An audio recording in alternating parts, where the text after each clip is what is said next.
La première presqu'île de Talmont est celle du bourg. C'est une ville anglaise construite par Édouard Ier d'Angleterre, alors duc d'Aquitaine, en 1284. Son but, en faire une sentinelle pour surveiller la Gironde. Il l'entoure de remparts et fortifie l'église. Le bourg devient une citadelle.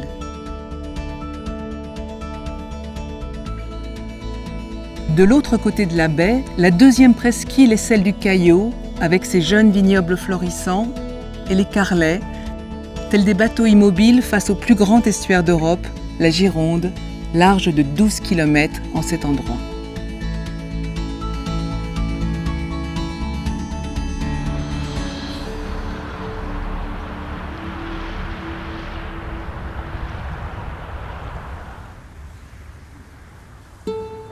Vestige du passé anglais de Talmont, voici la tour blanche, The White Tower, ainsi dénommée en l'honneur de la tour de Londres. C'était la plus importante des 5 tours de guet des remparts. La citadelle fut incendiée et détruite en 1652 par les Espagnols, alors assiégés par les troupes de Louis XIV. À 2 pas de la tour, une étrange réminiscence de l'architecture balnéaire des années 30, le kiosque.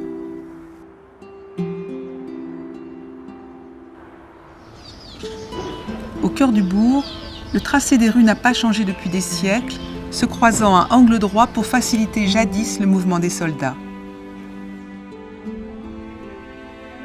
Le passé ressurgit çà et là au hasard des cadrans solaires.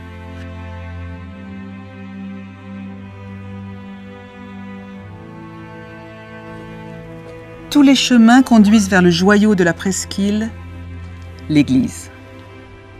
Construite au XIIe siècle par les moines bénédictins de l'abbaye de Saint-Jean d'Angély, dans le style roman saintongeais, elle est vouée à sainte Radegonde, reine de France et protectrice des marins.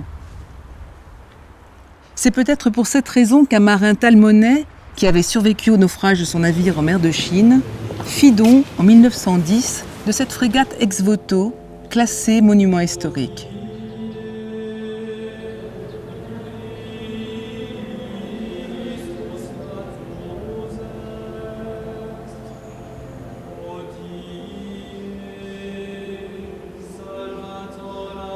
À la sobriété remarquable de l'intérieur de l'église répond la richesse ornementale de sa façade nord.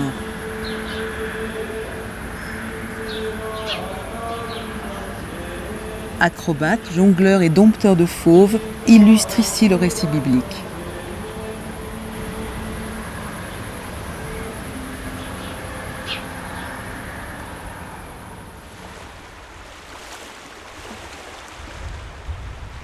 Au cours de son histoire, Talmont a survécu à bien des batailles.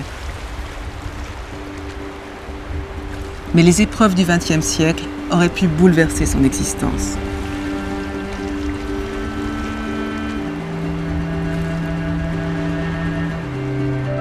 Vers 1900, Talmont connaît déjà ses premiers touristes.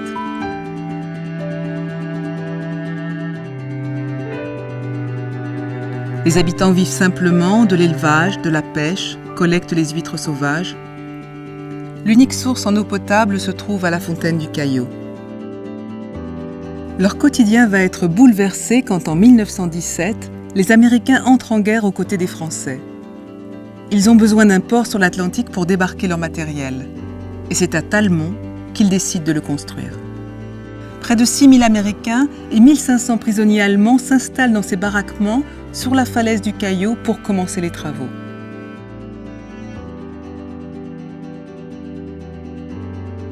Cet îlot protecteur devant l'église, appelé le Sphinx, est un obstacle pour le futur port. Il doit être dynamité. 1 an plus tard, la fin de la guerre va interrompre la construction du port américain. Le Sphinx, lui, aura disparu. Talmont suscitera bien d'autres projets. Ainsi, les 2 presqu'îles ont réchappé de justesse à un port pétrolier démesuré dans les années 30.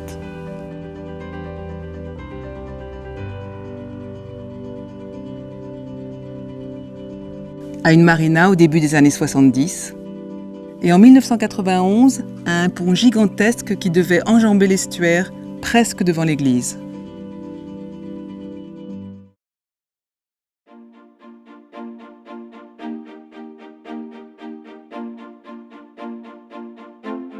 La deuxième presqu'île de Talmont, celle du Caillot, offre une magnifique promenade vers la presqu'île du Bourg.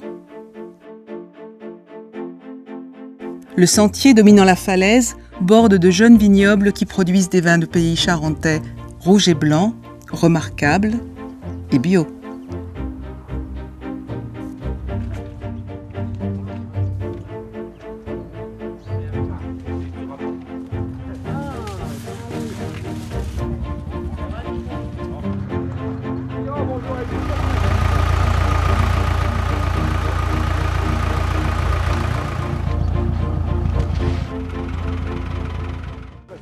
C'est un petit peu mythique quoi, de vendanger à Talmont. Quoi. Enfin, je veux dire, c'est quand même exceptionnel. C'est des vendanges dans un cadre magnifique, dans un cadre idéal. Et les vendanges à la main, ça rappelle l'enfance. Puis c'est sensuel. On touche les raisins. Jamais j'aurais pensé qu'on pouvait vendanger ici à Talmont, tout près de la mer. On se lève et hop, on voit la côte, on voit le ciel et l'eau qui se mélangent. C'est ça qui est particulier ici à Talmont.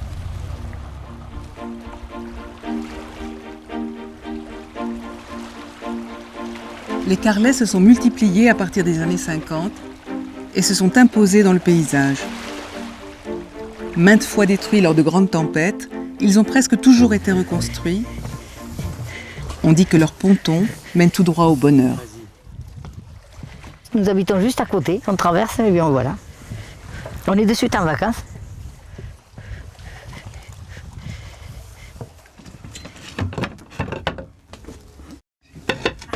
C'est magnifique ici.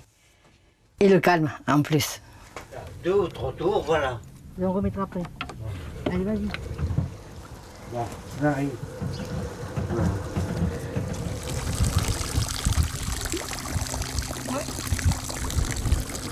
Le poisson, c'est le superflu.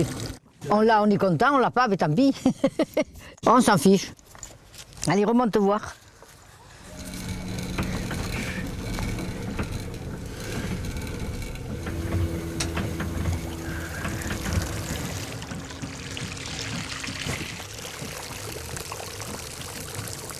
T'as un poisson, monte-le.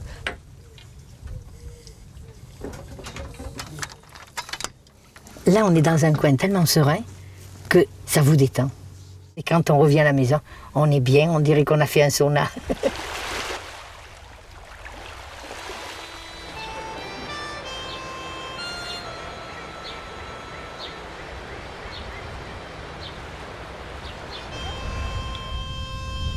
Construit en 1835, le port de Talmont fut aménagé au débouché d'un ruisseau. Les pontons sont apparus bien plus tard. Ici, la pêche connut un âge d'or grâce à un poisson exceptionnel, l'esturgeon. Pendant longtemps, on pêcha ce poisson sans en connaître les réelles vertus. Les pêcheurs donnaient leurs œufs, c'est-à-dire le caviar, à manger aux canards. En 1916, une princesse russe de passage fit enseigner aux pêcheurs de l'estuaire la recette de fabrication du caviar, comme en Russie. Les esturgeons pesaient jusqu'à 80 kg, certaines prises dépasseront les 300 kg. Les restaurants affichaient ici casse-croûte, jambon, pâté, caviar. L'essor de cette pêche après la dernière guerre sortit les pêcheurs de la misère. L'esturgeon, celui-là qui avait la chance d'en pêcher, comme le caviar valait assez cher, ça représentait tout dans ce moment-là.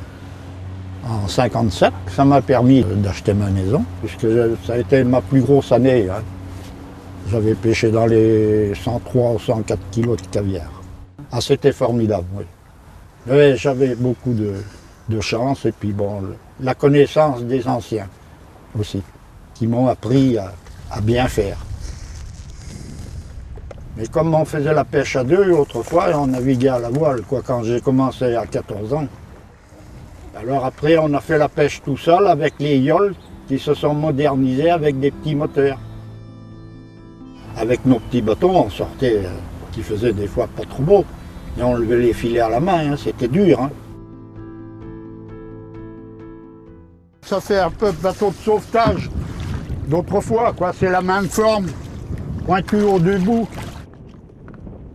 Et comme c'est un bon petit bateau marin, pour l'époque, c'était bien, c'était moderne.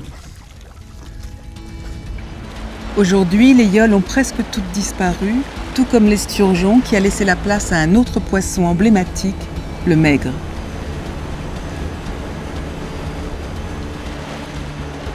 Il vient frayer dans la Gironde à partir du mois de mai, et pour l'attraper, les pêcheurs adoptent de curieuses postures.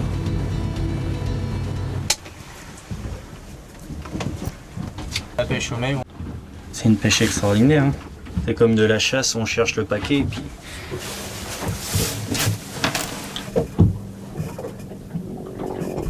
Je les entends là.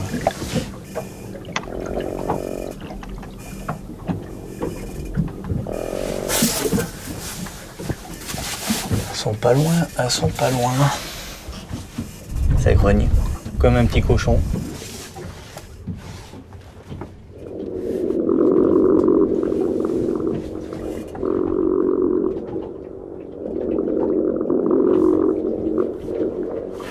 Mets la bâche, on va essayer là.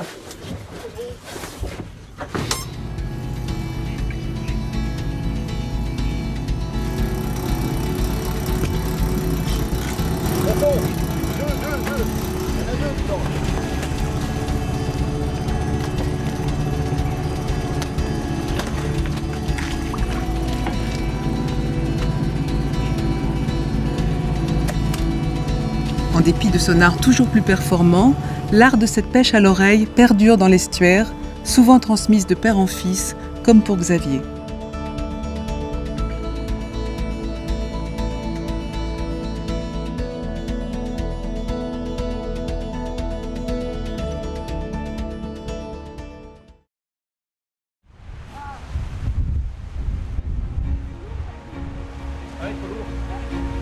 L'hiver, quand le vent se lève, la rivière, comme on appelle ici la Gironde, vient mordre les remparts sans relâche.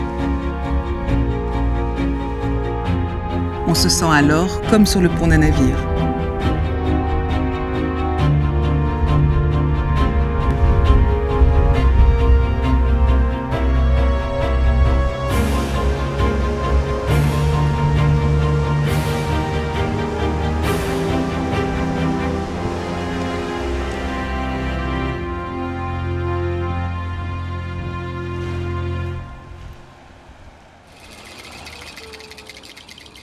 Talmont et les coups de vent, c'est une longue histoire qui valait bien une fête au printemps à faire voler les poissons et les cerfs-volants.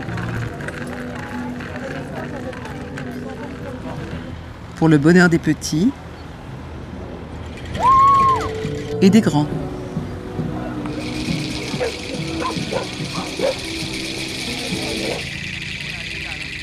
Aux couleurs du ciel répondent alors les fleurs des rues et des remparts. Le bourg devient un jardin extraordinaire, giroflées, roses du Bengale, valériane que l'on appelle aussi lilas d'Espagne, iris des marais, laurier rose, acanthe romaine.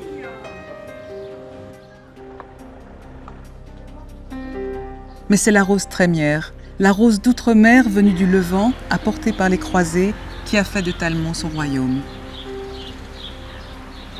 Elle magnifie le cimetière marin, unique sur la côte atlantique et remarquable pour ses nombreux cénotaphes.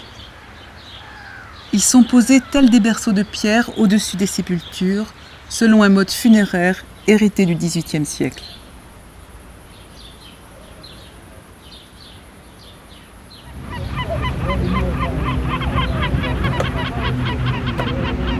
S'attarder après le coucher du soleil à Talmont, c'est profiter d'un spectacle toujours renouvelé.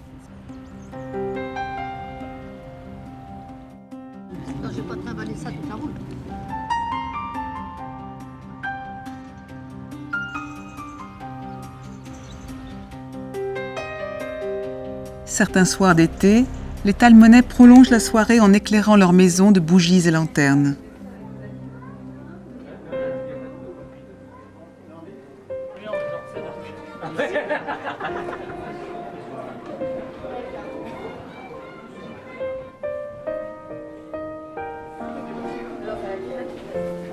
On se retrouve alors à marcher à nouveau vers l'église qui semble veiller tel un phare sur l'estuaire comme sur les hommes.